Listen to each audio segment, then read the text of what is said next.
السلام عليكم ورحمة الله وبركاته. معكم هشام بوزياني في حلقة جديدة من بودكاست خواطر ومعرفة. اليوم غنهضروا على واحد من أصعب المواضيع اللي كتقيس المجتمع ديالنا، وهو موضوع اللي مهم بزاف كتطرقوا ليه الناس بزاف، هو الطلاق. علاش هذا الرابط المقدس ينتهي بزاف ديال الحالات؟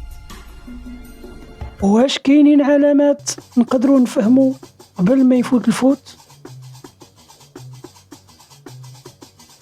بزاف ديال الناس كيصحاب ليهم باللي الطلاق يجي بين ليلة وضحاها، ولكن الحقيقة هي أنه نتيجة تراكمات. أول سبب وهو ضعف التواصل. ملي كيغيب الحوار وكيحل محله الصمت والغوات، وتم كيبدا الشرح الأول. الزواج ماشي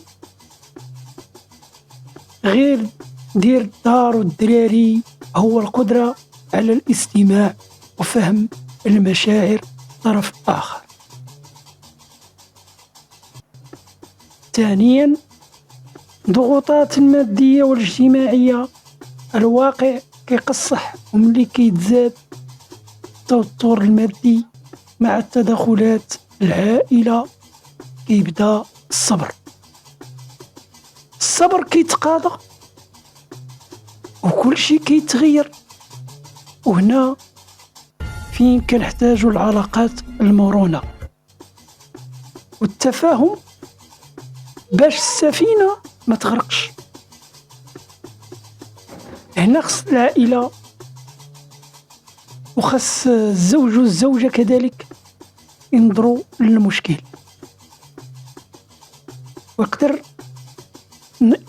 يتعالج، يقدر يتعوض، يقدر بزاف الحوايج راكب فيه. وخصنا نعرفوا بعدا اول حاجه راس الخيط، اللي هو كيكون نذكروا بحال مثال الزوج مما كيكونش خدام يوقعوا المشاكل،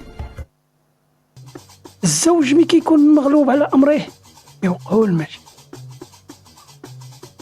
وكتدخل العائله او لا في شي حاجه ما بين الازواج يوقعوا المشاكل ما بين الزوجه والزوج.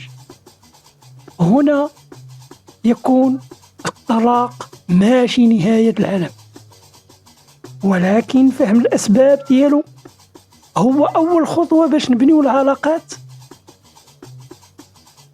إمتى وأصح مستقبلا.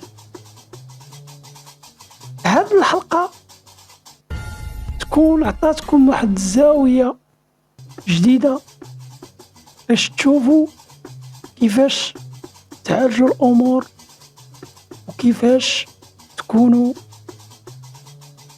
مودة ورحمة بيناتكم، وتكون واحد التناسق، ويكون واحد التكامل. وما نساوش هنا خصنا نلعبوا واحد الدور اللي هو يكون الدور ديال الدعم النفسي.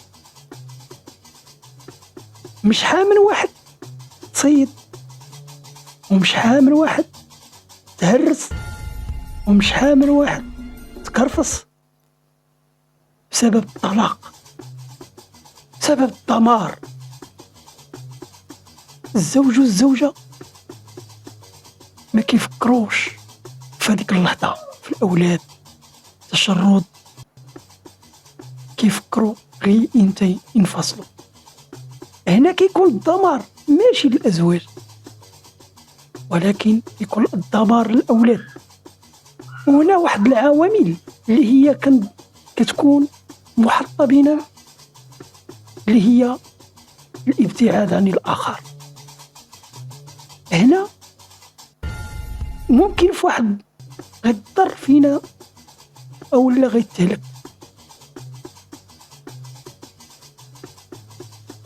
إلا بغيتو تقراو تفاصيل كاملة لهذا الموضوع زوروا المقال اللي غنحطوه لكم في أسفل الفيديو،